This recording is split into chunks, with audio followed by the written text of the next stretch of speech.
The Dangers of Digital Identities. Welcome to this special live episode of me, Dan Astin-Gregory, where tonight we explore the dangers of digital IDs. Now, the ability to have control over your own identity should be a fundamental right of every single human being.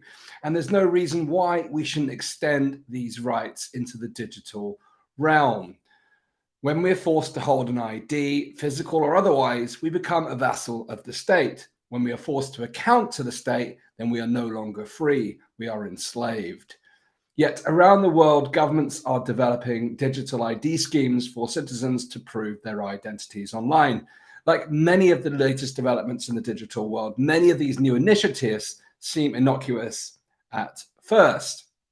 The ability to prove our identities to access public services are surely something we would welcome.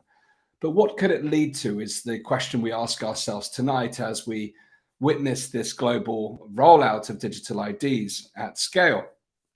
And the UK is no different. The UK right now is preparing legislation to help people to improve their ID online so people can be verified when we access public services and share data across departments and between public agencies.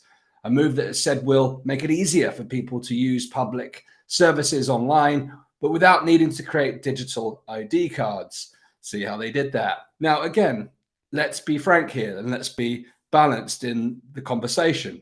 For anyone in the UK that's attempted to access government services, whether it's your self-assessment or any form of benefits or any other form of other government service, you'll probably find a complex web of different systems that don't talk to each other. You get logged in, you log out, and it's incredibly difficult to actually utilize the services. So it's very clear that the British government, and I'm sure it's similar in other parts of the world, they do need to actually improve their systems and make it easier to use. However, it's not the access to the government systems that we're concerned about here in today's episode. I am all in favor for making it easier to navigate the government's digital services. However, tonight, we're going to look at some of the possible implications of going beyond simply authentication to a government website and what it could mean once we have digital forms of identification. Now, there is currently a public consultation taking place that will close this Wednesday in the UK. It's been open for several weeks now. And curiously, even though the current consultation is still in progress, the posts of head of security and the gloriously named head of fraud have already been advertised. We know with many other government consultations, it's simply a process of due diligence in a way, and behind all of the above, processes and protocols are already in process. And it seems that this is no different. However, that doesn't mean we should fail to respond to the survey. It's really important that we do make our voices heard. Now, the government has said, this is the UK government, that it will draw upon the responses to the consultation to establish legislation and different measures that includes three key areas. Firstly, creating a governance framework to oversee the accreditation and certification of digital identification service providers. In simple language, providing a framework for the government to outsource the process to third-party companies. Again, this is a normal procedure. You would expect the government to use outsourced providers. There is an emerging world of digital authentication companies. In the world of the digital age, it's inevitable that these types of companies exist. But it's really looking at the governance framework. Here, there is not really a major issue at this point. Point two, creating a permissive legal gateway to allow trusted private sector organizations to check data held by public bodies for identity verification. Again, on the surface, allowing your digital identity to be used by different companies, whether it's applying for passports or proving that you hold a passport. Some of these things at this stage don't seem too innocuous. However, what happens when that private data held by the government is used for other purposes? What if the gateway goes both ways and the government is able to track your data used by third-party companies? Could that pave the way for social credit style systems? So it's It's not the authentication itself or the ability to pass data between one entity and the next that's the issue. It's how that data will be stored, how it will be controlled, how it will be managed, and how it will be accessed, and ultimately how it will be implemented in conjunction with potential other government legislation. Now, the third point in the consultation is about establishing that digital identities and attributes have the same validity as a physical proof of ID, such as a passport. And this is where it gets a little bit more alarming, because it's the legal binding nature of these digital IDs. And once they're in place, what rights one has as a citizen and how the government may use these in the future that are the most concerning issues. Now, the Minister for the State of Media, Data and Digital Infrastructure, Julia Lopez in the UK, and Parliamentary Secretary Heather Wheeler explained why the government is creating this digital identity framework. She stated that it's essential, this is her words, not mine, this is a quote, "It is essential that people from all walks of life have secure means and the confidence to prove things about themselves in the digital environment, and for others to be able to trust that proof as easily when transacting online as they do when dealing with people in the physical realm." And again, it's always that reasonable intent that gets put forward. We have no dispute that if you are asked for ID in a shop, you're happy to provide it in order to make a purchase. You would expect the same sort of protocol to happen online. But it's when things go beyond that initial use case that things become more complicated. But even when we look at the secondary level, the planned legislation is also intended to unlock a new government identity verification system known as gov.uk One Login. I don't know how many hours they must have spent coming up with that creative title, but it's designed to fix the patchwork of different government identification regimes currently in operation, spanning tax, passports, healthcare, and education, amongst others. We know that the government systems aren't talking to each other. It's very difficult to get information from one place to the next. And again, as I've mentioned, any of you, particularly those who are self-employed, who've logged into various different systems, will find it incredibly frustrating. So have one access point to access all of your government services does make sense. However, when you look at the history of the government's ability to roll out new digital transformation projects, including the 10 billion failed healthcare data realignment, you know that they have a woeful track record of actually executing on this. So before we even get into the more dystopian realities, even when it comes to the more practical applications that could actually offer some benefit, we should remain skeptical and doubtful about the government's ability to actually deliver this. Now, the other big concern is around data sharing. Public entities will be able to participate in data sharing, and that enables different departments to share information about you, whether it's the Department of Work and Pensions, HMRC, maybe local regional councils. At this stage, the British legislation does not allow health information to be transmitted across departments, but undoubtedly that would be something that's looked at again in the future. Now, also under the current proposal, public authorities will be limited to process the minimum, that they say the minimum number of data points necessary to verify one's identity: your name, your date of birth, your home address, passport, driver's license, and photographic identification. Again, on the surface, this seems relatively reasonable. However, again, once we start looking at other data points that can be collected beyond the initial authentication, this is where things become where the things can go awry, when we start to see how your behavioral data, whether you recycle, whether you cross the road when there's a red light, and these data points that we've seen in the Chinese style trials of social credit style systems where digital surveillance systems merge with digital IDs. Now, of course, we're not suggesting that this is what the government is proposing right now. Quite rightly, many would describe that as conspiracy theory, but we have to look at some of the other ways in which other governments are using these things and have proposed to use them, and the overall trajectory that we are on. The rise of digital surveillance throughout the pandemic, the prospect of digital central bank digital currencies, the erosion of privacy online, the increasing authoritarian nature of the state, we have to be able to put these things together and recognize where these things could be heading. And it would be remiss of us to not do that, because actually once these things start to come into play, then it becomes very difficult to extract ourselves from the complex web of these different types of surveillance mechanisms that could unfold. Now, despite a previous government consultation, the government seems to be moving ahead at speed. Now, a previous government consultation was very clear that many of the individuals who responded in the consultation said they were against digital identities in principle. Yet here we are again with another consultation designed to nudge digital IDs just a little closer to reality. And the Tony Blair report that came out last week is again driving this forward. And watch out for my next episode on this, where I dissect that in detail.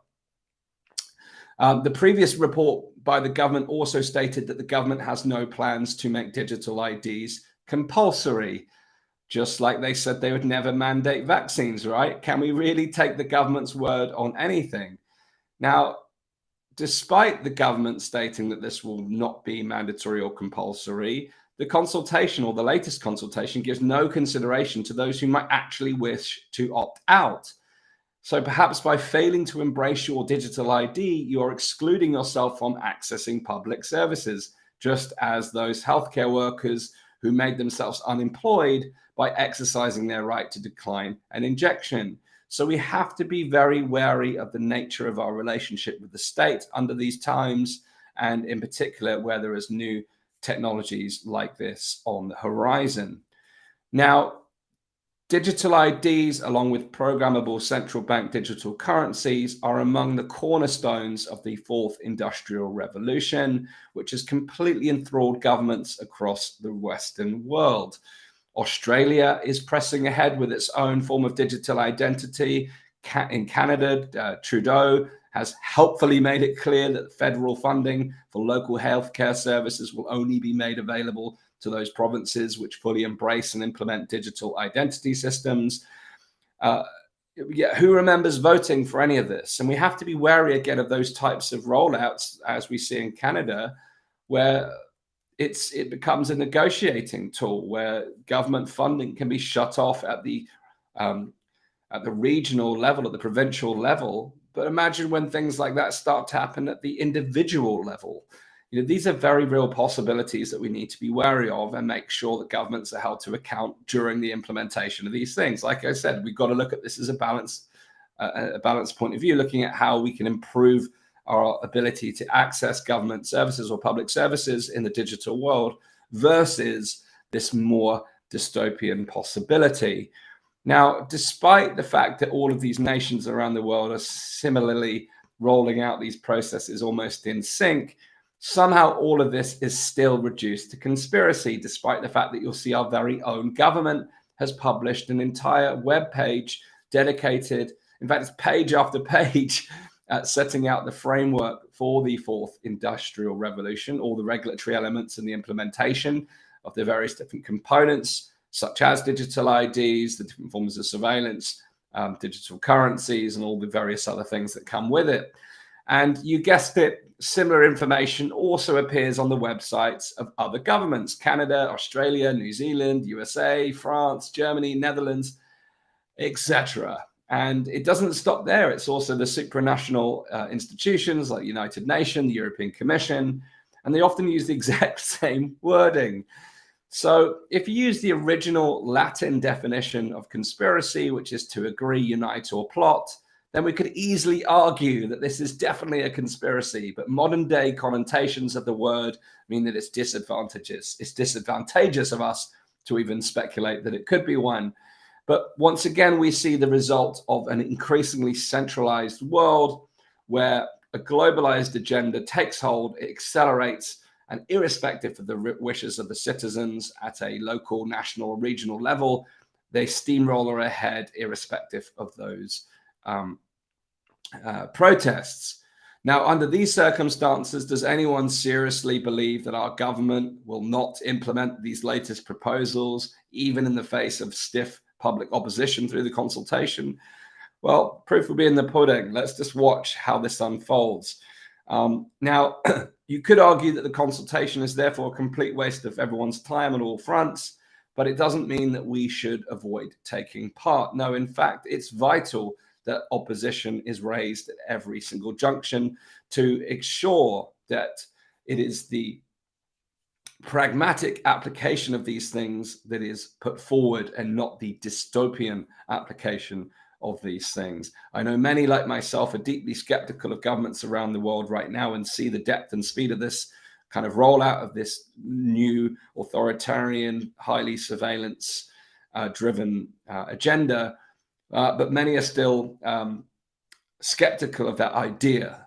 But nonetheless, we have to take heed of what is happening in other parts of the world, the current environment that we live in, and we have to take action. So at this stage, it's important that you submit your own thoughts to the consultation.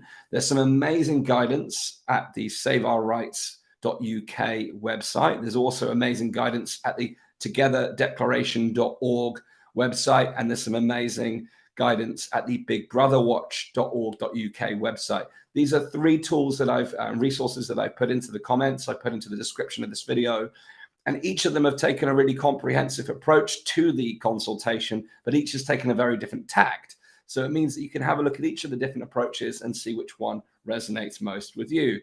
Now, in this day and age, give people 3 options, they'll often take none, but this to me is a test of our sovereignty. Every single step of this means that we must rise up and take greater personal responsibility, because we wouldn't be in such a mess right now if we had more and more citizens taking personal responsibility. So if it's too much effort to take your time to look at 3 different websites, or even just pick one of them to complete the consultation, then unfortunately, we have no right to complain if we are not willing to take action. So it's my encouragement to you today: take action tonight, take action tomorrow, take action on this particular campaign. Make your voice heard, because otherwise this will continue to unfold without any resistance, and that will only accelerate the matter. Now, there's plenty more that can be done as yet, but we have to be starting to have the conversation, and we have to be making sure that these consultations are filled out. So check out those 3 websites, complete the consultation. Please don't just copy and paste what's on those websites, because the government is getting wise to this and they're just stripping out the responses. So make sure you include your own comments as well as some of the stuff from the guidance that you read. It's really important that we do that. It's really important that we individualize the responses and state your case to why digital IDs in these forms should not be permitted in the United Kingdom or anywhere else in the world. Thank you so much for tuning in. I really appreciate you. Now, please do share this episode. I spoke to so many people today who didn't even know this consultation is even taking place. So what hope have we got if people don't even know it's existing right now? So whatever your views now on the situation, I appreciate. I've taken quite a view looking at the potential dangers. I've tried to highlight some of the potential benefits. Although interestingly, when I started to do my research for this episode, when you actually type in the benefits of digital ID, even on Google, there's very little that actually comes up. It seems that very few people can articulate succinctly any core benefits that really go beyond accessing public services and verifying your identification for key public activities, which I think most people would recognize is a valid function. But it's what comes with that is problematic, and this grand amassment of our data in a centralized source. So tomorrow I'll be back talking about the Blair report and his partnership with William Hague, of all people. And then on Wednesday, the final day of the consultation, as a reminder, I'll be bringing you a conversation about what a more productive and more decentralized approach to digital identity could look like. Because the reality is, in situations like this, unless we come up with better solutions, we are going to be lumbered with these more dystopian realities. So the opportunity is not only to resist, but to reimagine how these things are done and actually get to the root cause of the problem and start to look at things differently. And you'll see the real difference between the centralized digital identity, where our data is held in one single vault by the government, which comes with enormous risks, versus a more decentralized approach where we have full control over our own data and who has access to that data. So watch this space. I'll be back tomorrow and Wednesday. Please do complete the forms. Now, finally, Coming up this week, there's a lot going on. I'm already tired. You can tell my voice.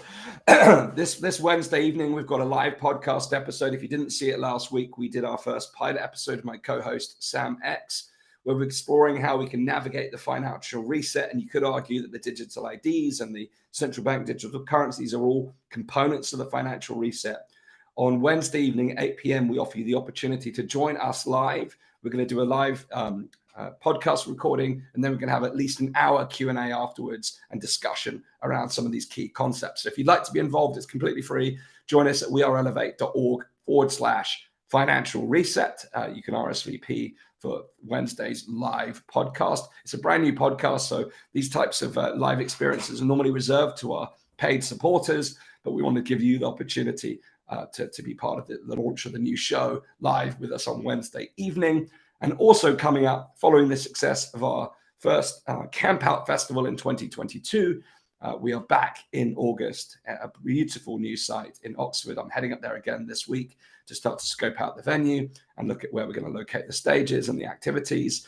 But the tickets, the first early bird tickets, the best price tickets are going to go live on Wednesday as well. So if you'd like to be on the wait list, the priority list for those early fire starter tickets, as we're calling them, for the best possible prices, then go to campout.live, put your name on the wait list, and you'll be the first, or one of the first, to learn about those tickets on Wednesday.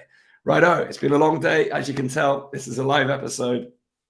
It's late, and I've been at it all day since about 5 a.m. this morning, so I need to go rest. Thank you very much for tuning in, and please share this episode. Let's continue the conversation about digital IDs. I'll be back again tomorrow. Thanks again. Let me know your thoughts in the comments. Let's hear your views on the situation. Let me know if you've completed the consultation. It's really important that we take action.